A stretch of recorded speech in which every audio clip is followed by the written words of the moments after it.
Welcome to Jam Boy, Josh and Joe. It is Monday, March 20th.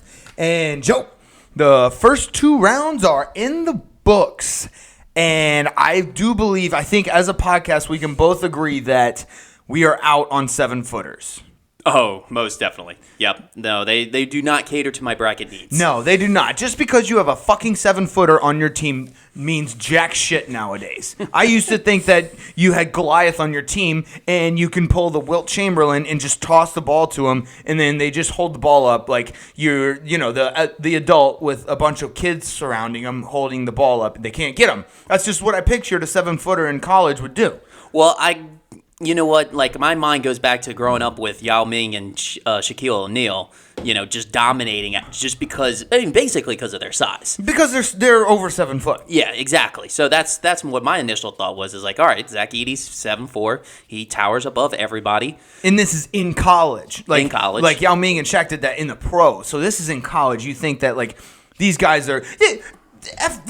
what's it called? Fairleigh Dickinson? Yeah. They're the shortest team in the tournament, in all of college basketball. Yep. They're literally the shortest team. I don't get it. Which is why, like, I would never bet on March Madness. I didn't do it for this tournament, and I've never done it before, because this is exactly what I would go to. Is I would actually, in my mind, be like, all right, Purdue's got a 7'4", player. Basically, and then they're playing against the smallest team in the whole entire NCAA. Like, this is a no-brainer right here. Right. I that's what I thought too. I didn't even glossed over this one. I all-time bad take by me, which I mean that's kind of normal now. But I said there was going to be no 14, 15, or 16 seed teams that lose or that win, and whoops.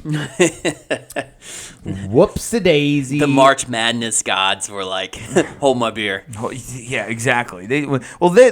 Any type of gambling gods just hate me just in general. I don't know what. Well, the good thing is they listen to our show.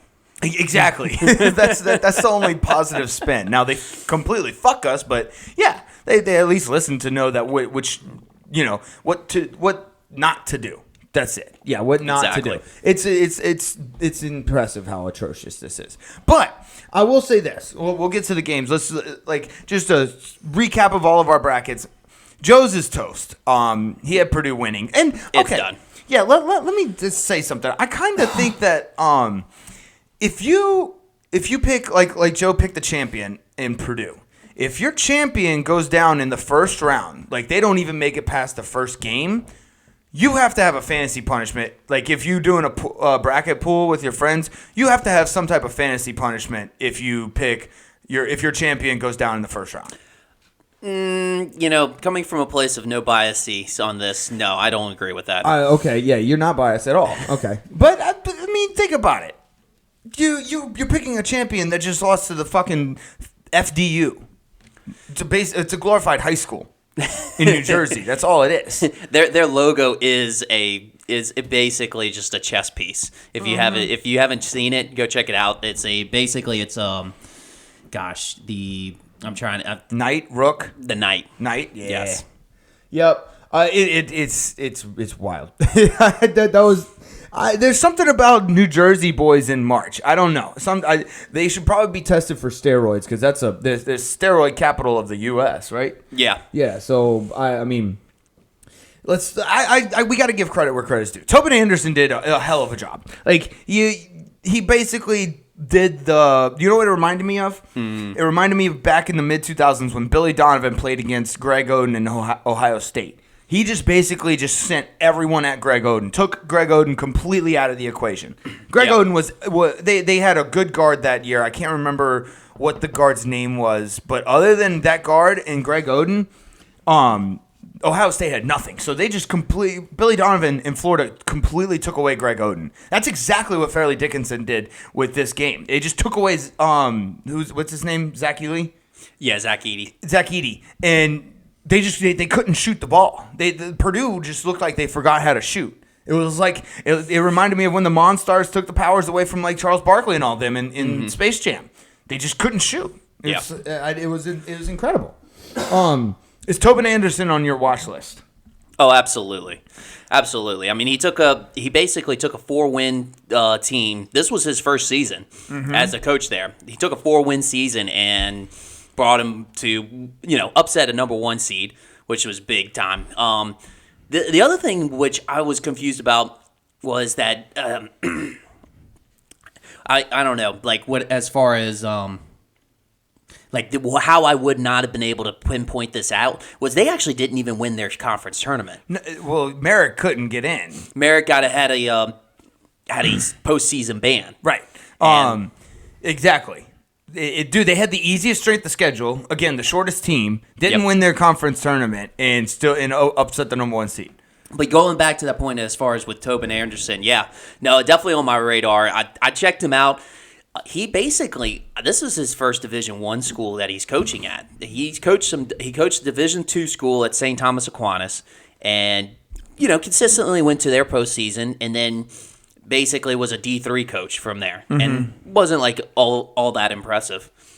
Well, I think he just needed a stage to shine on. Like I think you can coach like just because you're a good coach doesn't mean you're going to win. You need talent, obviously, but he showed that he can coach. He can actually like scheme up something. Now, obviously, they lost to Florida Atlantic, but that's because they had all their eggs in one basket. And if you watch the Florida Atlantic FDU game, they actually hung with them for most of the game. It wasn't until the last 5 minutes that FAU pulled away. Yeah, they were hanging. I mean, they ran out of talent. That's essentially what happened. Ran out of talent. They just ran out of talent. I think Purdue's got to be up there with Virginia as the worst tournament teams of all time. You know what I was trying to analyze and kind of figured out was that good defensive teams do not fare well in the first round of the playoffs. No. Not playoffs, the tournament. The tournament, yes. I knew what you meant. Yeah. They don't because you have to score points in order to win. Well, and the thing is like there's the upsets, there's no explanation. The guys, the players are just unconscious. Right. That last shot by Furman against Virginia this year. Yeah. I mean, that was a clutch shot. It was okay. Well, and we'll get to that, but that was insane. Yeah. So, but you see these teams, these smaller teams, they're just unconscious. They're making these shots that are just unbelievable that they haven't made all season long. So it's like no matter how good your defense is, sometimes you just aren't going to be able to get these. You're just not going to be able to defend some of these shots that go in. Absolutely not. Yeah, and so basically my thing is they're bad in the first round, but if they can kind of get to the second and third round, then you can see those runs like Virginia did when they won the national championship. I think you just take away that national championship and Virginia's dog shit. Virginia's just absolute dog shit. I've got a stat on that. Okay, well, I got one more thing about Purdue. Purdue last 3 years have lost to, this year a 16 seed. Last year they lost to a 15 seed, and the year before that they lost to a 13 seed. And then that's just in the last 3 years. Now in 2016 they were a 5 seed and lost to a 12. They're just not good in the tournament. No. Tony Bennett, or I'm sorry, not Tony Bennett. I can't remember their coach.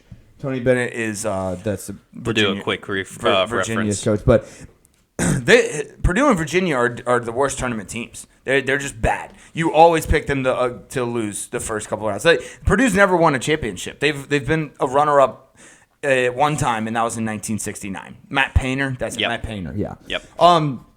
It's a good segue. Speaking of upsets, Virginia, Furman beating Virginia on the most dumb play I've ever seen.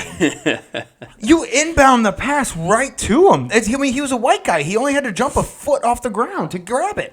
And now don't credit to Furman, that guard or whoever his name is. I can't remember. I think it was number 5. He nailed a clutch shot. That was a clutch shot. That was insane. And then they ended up upsetting Virginia. But Virginia, you got to score points, man. It's not like I think Tony Bennett's got to be on the hot seat. I know he just won one, but come on, man. This is just getting ridiculous. Well, Virginia's either an all or done, basically. So his last 4 tournament appearances, 3 of the last 4 tournament appearances, he's been kicked out of the first round. So and he's been no lower than a number 4 seed. Right. So that was that time where he was number 1 seed. He got kicked out. He was number 3 seed this time, and then a number 4 seed another time. And then the other time where he didn't get kicked out of the first round, they won the national championship. It makes no sense. It makes no sense. So yeah, Virginia still. You just always bet on them to lose in the first or second round. Don't have them going far. If you put them going far, that's your fault. Let's see. Revenge of the Nerds. Mr. Princeton beating Arizona. And I know a lot of people had Arizona as their champion or going to the championship game. I think they're just a bunch of white boys who play fundamental basketball. They they're going to run. They're not going to. They don't have enough talent to make a deep run. But playing fundamental basketball is good. And then once coaches see what you're doing, they'll game plan for it. And I think Princeton will get just absolutely clobbered in the Sweet 16. I imagine like Princeton and other Ivy League schools are like the only schools where the players know the playbook more inside and out than the actual coach does. Yeah, that's not a bad take. They probably do. Another group of Jersey boys. Yes, It's something, man. They turn into the Sopranos whenever they get into the fucking March Madness. So that's another storyline that's gonna be fun. I think Creighton's playing some great ball. Who's Doug McDermott's dad? I can't remember. Mr. McDermott. Mr. McDermott is still coaching that team, and Creighton looked really good. I don't think Princeton will be able to beat them, but hey, I'm not gonna bet on them, but I'm gonna be rooting for Princeton. I love a good 15 seed getting to the Elite Eight. Yeah, It's always fun. yeah, no, it's cool. Ivy League stirring up trouble again. I don't know if you remember back in 2013 when Harvard took down number 3 seed New Mexico as the 14th seed. I vaguely remember that. Yeah. I had this thought, and it was just mostly because, it seemed like there was going to be a lot of 14-3 upsets. There was only one. That was Furman, Virginia. Mm-hmm. But I feel like the 14-3 is the new 5-12. Well, I mean, you can make a case about that. All of the number 5 seeds moved on. Yes, that is true. None of the 5 seeds got upset. There's no 5-12 upsets. It's 14-3. It's the new 5-12 or 14-3 is the new 5-12. Yeah. I don't know any other way of saying it. It's just that's the way it is, and I love it. I'm here for it. Well, in the age of analytics now these teams know that they can be upset more times as a 5 seed than a 4 seed. So now they're going in with the mindset. They're like, oh, hey, this number 12 seed is really going to be at us. They're way more prepared and ready than these and then your typical 3 seeds, 14s. Yeah, that's a great point. Right? I think analytics is being used in basketball now, so they're starting to see that. Okay, I like it. I like that take. The Raging Cajuns, you almost had that upset over Tennessee. Almost. It was 3 points. I mean, that was pretty good. It would have made my bracket less as bad as it is. Fucked? Yeah, as it is right now. But yeah. Well, Tennessee, and we'll get to this. Tennessee ended up turning it on. Duke face fucked Oral Roberts. Oh wow. Okay. Intense. Do you get it? Okay. It took me a second. Got it. I mean, they did pummel. They pummeled Oral Roberts. And that was one that I was like, I might actually pick Oral Roberts on this one, but I didn't. I picked Duke. Mm-hmm. Day 2 was kind of boring. Like, besides that FDU upset, there was no upsets. And there weren't any really good games. There was a couple of close first halves, but that's it. Day 2 kind of sucked. Yeah. I will say this: Memphis was a tough loss for me. I had them going to the Final Four. They lost to FAU. It was tough. It's a tough loss. I'm still okay because I got Gonzaga, Houston, and Bama. They're all in it. Bama's looking like they're gonna roll. If Bama doesn't win the South, then it's a failure. Oh, absolutely. It's a fucking failure. On the other hand, my East bracket is all fucked. It's all fucked. I had Memphis and Kentucky in the Elite Eight. I had Duke beating Tennessee. I had it's just bad. It's not good. I think I had 5 right on that side, maybe 6. Yeah, that was about it. One thing I wanted to say about Day 2, Iona was not frisky like I thought they would be. But in my defense, I had no idea that Rick Pitino didn't want to be in the tournament. Oh, he had 1 foot out of the tournament. Yeah. Oh, he only got to the tournament so that St. John would pay him. Yeah, that's it. I didn't know that, and we'll get to the Arkansas Kansas game. because there was a nugget of information I didn't know there either. But yeah, if I had known that Rick Pitino didn't want to be in the tournament, I wouldn't have bet on Iona. I don't know. Something about Rick Pitino gets me going. Yeah. Let's see. Kennesaw State and Xavier was decent. That's the only thing I had. Yeah, I mean, it was a close game. I honestly forgot that Sean Miller, previously coaching at Arizona, was back in it at Xavier for his second stint. He's a hell of a coach. That's one you got to watch out for in the tourney. Totally missed that one. I didn't realize he was coaching Xavier either. That's just, goes to show you how much college basketball we watched during the season. Well, or the off season.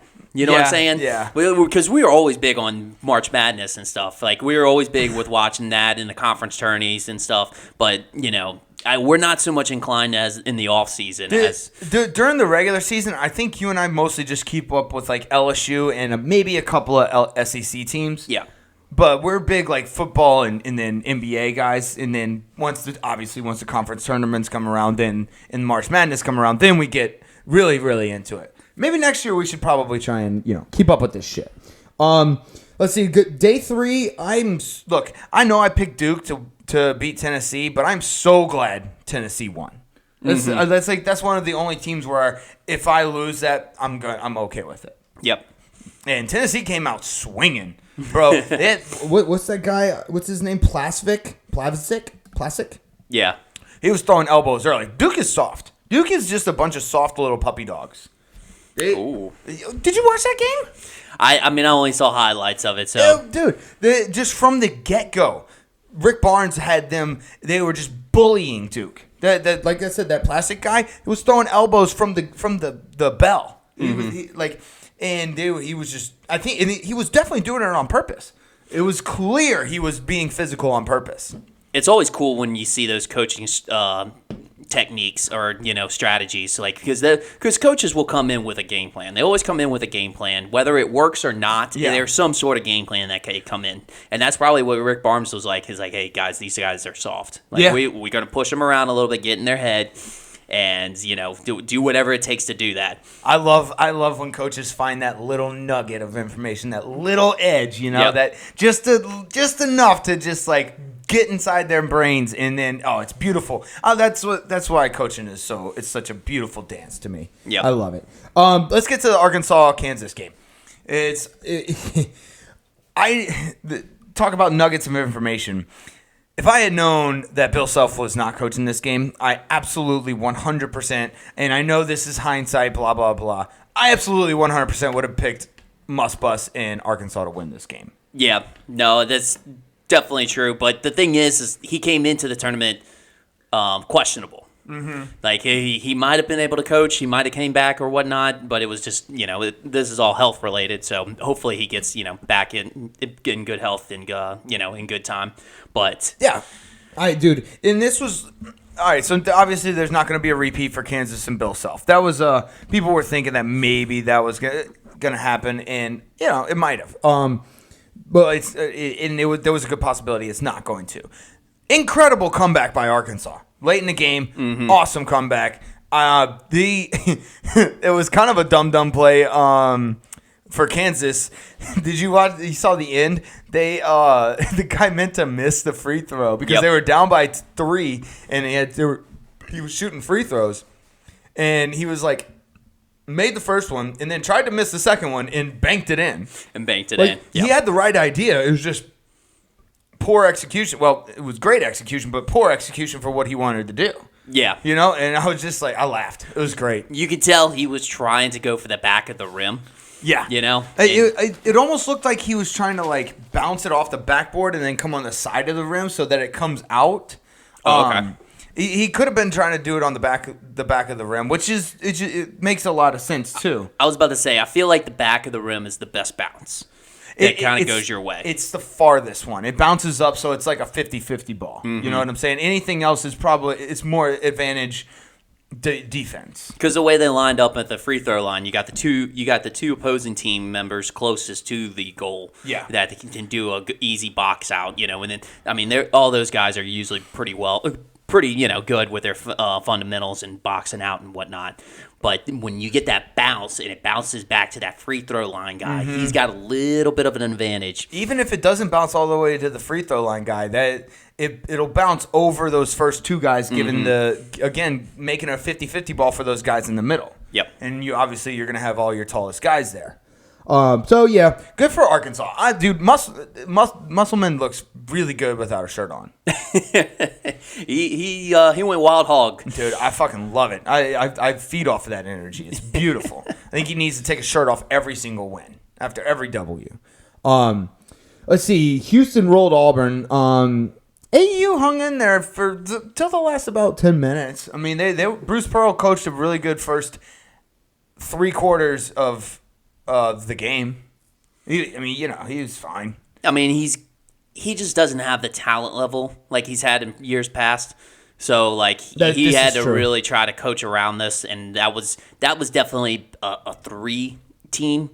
Mm-hmm. It's one of those live and die by the 3. Yeah, I agree. And like the game before, they went off. They were just on a roll. But then this game just couldn't quite squeak it out. I feel like if you live and die by the 3, you're just not going to win the NCAA tournament. You need good 3-point shooters, but you can't live and die by the 3 in order to win the NCAA tournament. You can make a run, though. You can make a run. You can make a run. I agree, yes. Yeah, if the shooters are hot, you can make a run. But I haven't seen it go all the way. I'm talking like consistently going past the Elite 8, Final 4, and the championship, just depending on 3-point shooting. Nobody's Steph Curry. Like, that's why Davidson went on that run, because Steph Curry is Steph Curry. That's it, and he's the only one. Like, every now and then you'll get a good guard that'll take, like John Morant or somebody that'll take the team deep, but that's because he's so much more athletic than everyone else in college basketball. That's it. Real quick, Bama's looking unstoppable again. Like I said earlier, they got to go to the Final Four or it's a bust. Joe, is Coach Calipari on the hot seat? Oh, absolutely. Is he on the hot seat? Because I think it's starting to get to the point where that guy's had so much talent and hasn't done really much with it in a while. I mean, the last time he's gone to the Elite 8? Or no, the Final 4. He hasn't been to the Final 4 in 2015. Since 2015? So it's 8 years now. And then wasn't it the Elite 8 is like 5 or 6 years ago? Or something like that? I don't know. Let's put it this way: with the amount of talent and the expectations at Kentucky, he's dropped the ball. Well, if you're a blue blood of college basketball, like that's your measurement right there. That's the Final Four is like your college football playoffs. You know, right. I mean, making it to the tourney is like going to a bowl game. Like basically, I mean, it's a little bit more prestigious than going to a bowl game. Considering I don't know. I think Fairleigh Dickinson University, they got in. So I think that's a pretty good comparison. Yeah. So. But the blue bloods, your Kentuckys, your Kansas, your Dukes, UNC, Indiana, Kansas, yeah. I mean, those guys, those measurements, and with all their history and past, and like what those programs, facilities, and everything, your measurements, Final Fours. Yes, 100%. You can save your job by going to a Final Four. You don't have to win it all, but you got to go to a Final Four. If you string together like 2 out of 3 Elite Eights. Like, let's say you get to Elite 8, Sweet 16, Elite 8, and then a Final Four. That's fine. Yeah. That's fine. But, yeah, you got to throw a Final Four in there every now and then or a championship game. Otherwise, you're out. Let's see. FDU went down. Watch out. I say watch out for Miami. They're looking fucking strong. Miami's looking strong. Yes. They won the ACC, right? Or no. They didn't win. They were number 1 in the ACC. I was about to say, wait, I think they did win the ACC. Duke won the ACC. Oh, yeah, the but tourney. they lost to Duke in the championship game. In the tourney, yeah. Yeah. So Miami's actually on fire going into this tournament. They just lost to Duke, the softest team in the league. Now, granted, the ACC has been down, so I could be talking out of my ass right now. Michigan State beat Marquette. No run for Shaka Smart. Here's my my theory with Shaka Smart. I think everybody loves Shaka Smart because of A, what he did at Wichita State, and B, because his name is so fucking cool to say. That's why I like Shaka Smart. Yeah, it's Shaka Smart. Yeah. I love saying his name. Yeah. and I want him to do well just so that I can say Shaka Smart more. Yeah, and you mean VCU, not Wichita State, right? That's what I meant. I meant VCU. Sorry. But no, it's the name. It's the Shaka. It's the Shaka that gets people. Now, maybe it's like a kind of a shock to them or something. Maybe yeah. Maybe the it's definitely not the double S. Let's not go there. That would get real dicey. The Shaka Smart, it just rolls off the tongue really does. Well. Yeah. I love it. So let's see. Michigan's dude, Tom Izzo's making lemonade with some like bruised up lemons. Like the Michigan State's not very good. They're not very talented. He's making lemonade with limes. With limes, yeah. He's doing something over there, man. Because they have good chemistry. Like he's doing a great job coaching these kids. They just don't have very much talent. Yeah. The Big Ten was down this year. Yeah, definitely down. They were not very good this year. And he's just making do. And that's why I love Tom Izzo. The only issue I have with Tom Izzo right now, I didn't notice this, and I think it's a new thing, but like how you get your face wrinkles, like some people get crow's feet at their eyes and stuff like that. He's got a circle around his mouth of just one like wrinkle in his face, and it just goes around his mouth. Next time you watch the Michigan State, so when you watch this next Michigan State game, look at Tom Izzo. He has a circle around his mouth. Okay. And it looks weird. It's a big wrinkle around his mouth. Well, typically wrinkles come up whenever something is consistently done. Like if, let's say, you're like you smile all the time, you'll have wrinkles, around those lips. He must be yelling all the time. He just yells constantly. He's a perpetual yeller. Yes. That's probably why he has a circle around his face. Exactly. Okay, good. I'm glad we figured it out. Two things real quick. Zags looking good. I'm happy about that. I'm happy I said that the Zags are going to the Final Four in that group. I'm so happy I picked it. I'm not, and I had them playing Kansas in the Elite Eight. So I missed that, but Zags, let's go, baby. Yeah, everybody was looking over them this year, but I mean, I just was, whenever I was picking the matchups, it's hard to look over a team that's got 30+ wins in the season. And still has one of their best players, actually the best player on their team from last year. Yes. And the same coach. Yes. So, like, it's tough. You're absolutely right. It's really hard to overlook that. All right, so let's pick out which matchup are you most looking forward to this year or this weekend coming up. All right. Well, this actually segues quite well because I actually have the Zags versus UCLA as my kind of what to watch matchup next week. That's awesome. Yeah, that is great. It's gonna be a really good game because UCLA's actually they've been playing really well. Yeah. They obviously beat who they played the first. It was UNC something the first round. Yeah, UNC Asheville, and then they beat the brakes off of Northwestern. So yeah, that's gonna be a great game. Yeah, these are both like we said with Zags, 30+ win seasons teams. UCLA went 31-5 their season. West Coast matchup in Las Vegas.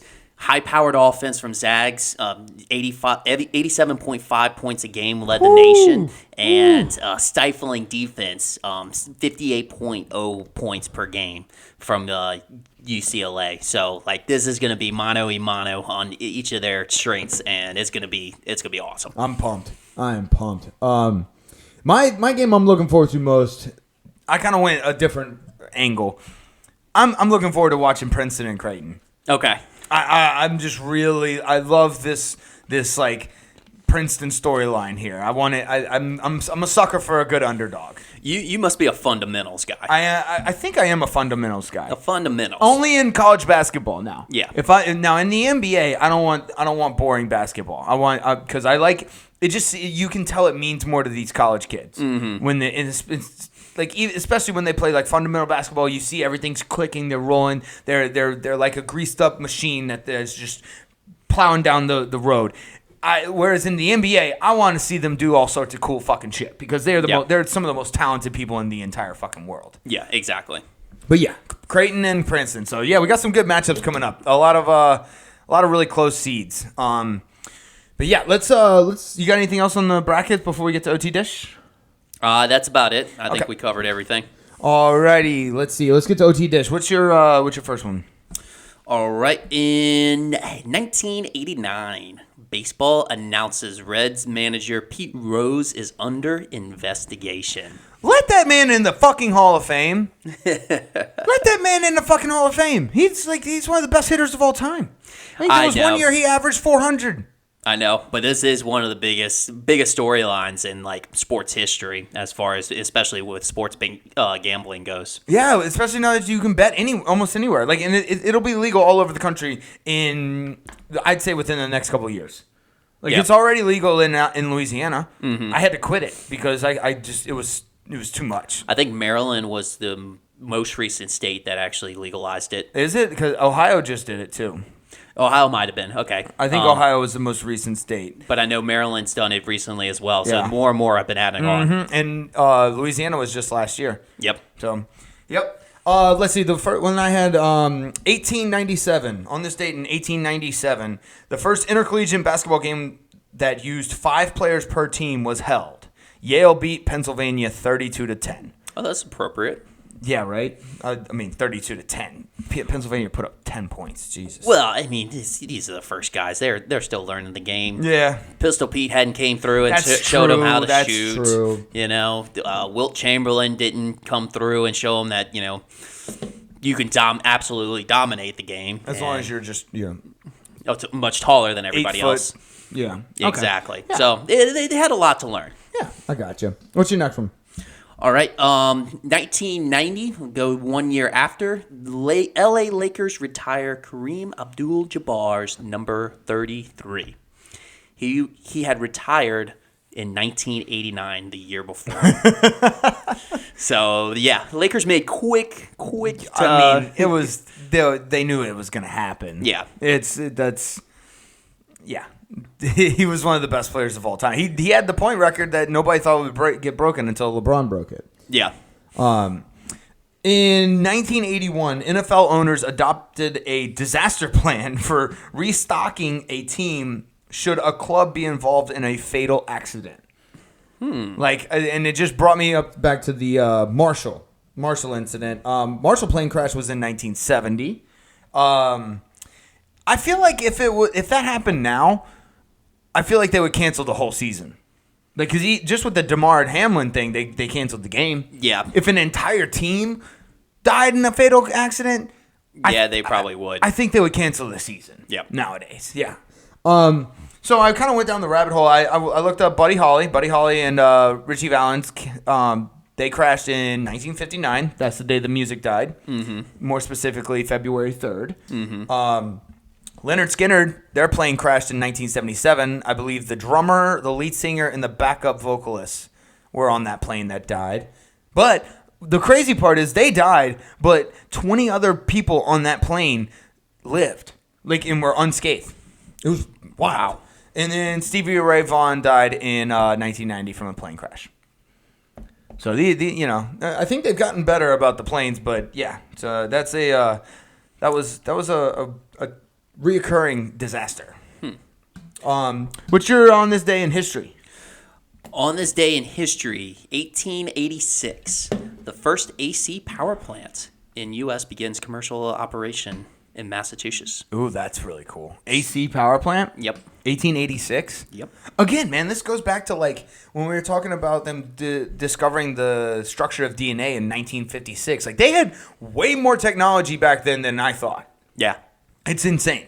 For mine, okay, so I didn't do March 20th. I did March 15th on this day in history instead of this day because I really wanted to do this one. This one was really cool.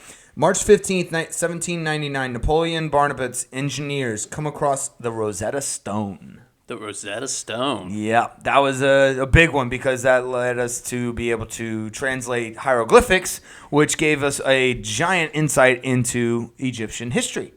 And we realized that it wasn't the Greeks who were the people who started diving into science, religion, medicine, and everything. It was actually the Egyptians, not the Greeks. So, nice little history lesson for you there. All right, let's get to. I just feel like, especially during the first 2 rounds of the NCAA March Madness tournament, it's like nothing else exists. Yep. You know, because like obviously we had the World Baseball Classic, we had the VALSPAR Championship, NBA was playing. Like none of that even like it never occurred to me that those things were going on. Yeah. No, none of it matters. None of it fucking mattered. Let's see. I do want to touch on the NBA. The 4 through 12 teams, 4 through 12, they are still within 4 games of each other in the NBA. Okay. So it's still a tight race. Again, I'll say this again: the Pels are not going to make the playoffs. They won't even make the play-in game. Don't bet on them.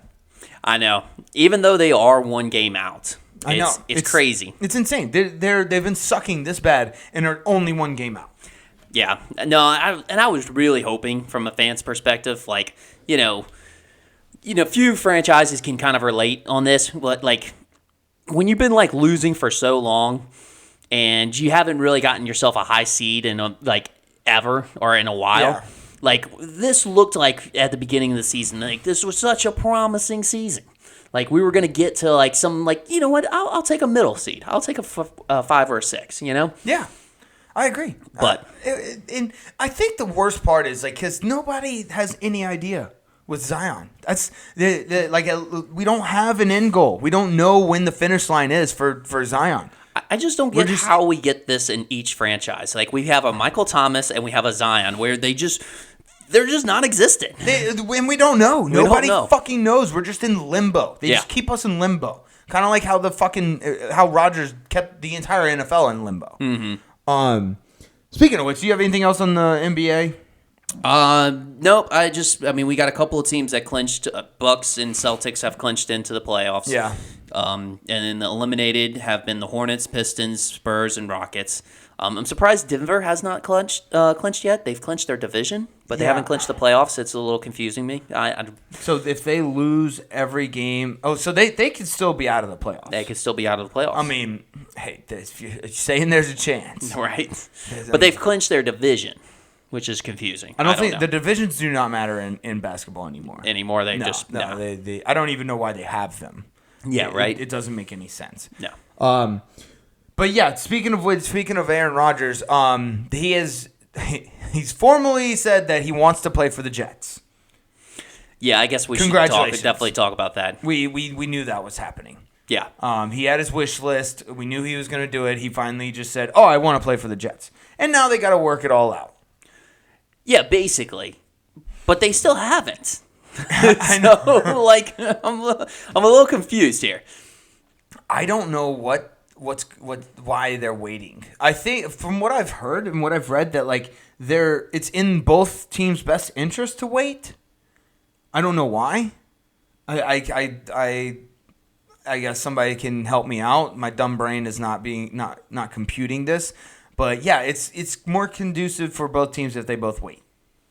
I don't know. So I guess going accordingly to Aaron Rodgers' timeline of there's a timing for all this. I guess so. Which we thought was, whenever you went on Pat McAfee. Yeah, that's what I thought too. I thought everything was going to be worked out. Now we're sitting here waiting again. I mean, it is going to be a blockbuster trade, and the Jets are like, hey, this guy's literally at the tail end of his career. We're only going to have him for a year or two. And Green Bay's like, you're going to be a Super Bowl contender with him, so you're going to have to pay for Super Bowl contending stuff. You're going to have to use Super Bowl contending picks, Super Bowl contending money. It's just that they're kind of at a standstill. And I understand with both of them. I just feel bad for the Jets because they went out and got pretty much half of Aaron Rodgers' wish list. And now they're still stuck in limbo because they can't figure out negotiations. Mm-hmm. But anyways, a little bit around the NFL. Adam Thielen to Carolina, and bro, I like Adam Thielen. You can't say Carolina's gearing up to win a Super Bowl, bro. I'm sorry, man. You can't say that. I mean, that's just. I feel like that's just kind of like. What is that? Coach's talk? It might be coach's talk, but he's not. He's a player. Yeah, I know, but you know how it's like, just like, oh yeah, we're our team. We're here to compete for championships. This is yada yada yada. it's just not. It's not really reflecting the reality of the situation. I don't recall last time somebody came in, drafted a rookie quarterback, and just had a team set to go to the Super Bowl. With the number 1 pick. I don't think that's ever happened. It's never. So I don't know what he's talking about. Still like the guy. Lions got C.J. Gardner-Johnson. I don't mind it. I mean, like the Lions, they might make the playoffs. I mean, they were close last year. I feel like CD Deuce is like very, or let's put it this way, Dan Campbell is very conducive to letting him just kind of let his swag kind of go. His program, his team's like kind of very conducive of like letting letting the players be themselves. Let the players be themselves a little bit. So I feel like he's gonna enjoy that type of environment. Okay, I see how you put a spin zone there because I think they're both gonna clash. Oh, you think so? Oh yeah, I think CD Deuce has a way too big of an ego for Dan Campbell, and Dan Campbell. I think big egos and rah guys clash. But you could be right. It could like help them. It could they could feed off of each other. Yeah. But I think they're gonna clash. I don't know. I just the way I saw how emotional Dan Campbell gets. We all watched Hard Knocks. Yeah, 100%. And We so love it. I don't know. I think it might actually go hand in hand. Brandon Cooks to the Cowboys. Who cares? He set the NFL record for being traded the most amount of times, 4 times. Really? Yeah. Nobody's been traded more than 4 times? No, but honestly, if you think about it, 4 times is quite a bit. It is a lot, but I just feel like, I guess like those scrubs get like dropped and people pick them up. They don't actually get traded. Yeah, like you get traded a certain amount of times, and then it's just like, then you get dropped, at a certain point. And like I guess most of the time when people trade for you, it's because they want you. Whereas that just goes in NFL football. Mm-hmm. Now, whereas in basketball, people will trade you as a package deal because it's political. You know what I'm saying? Like, yeah. All right, we'll get Giannis to come over here only if they sign Giannis's little brother and blah blah and this guy and their boys, blah blah blah. So it's a lot more political in the NBA. I feel like when they trade, in the NFL, when they trade for somebody, they actually want them. It's a lot more valuable than in the NBA. Mm-hmm. So that makes sense. But yeah, that's interesting. Yeah. 4 times is the highest. I really would have thought I would have picked like 6 or 7 times. I'm not gonna lie.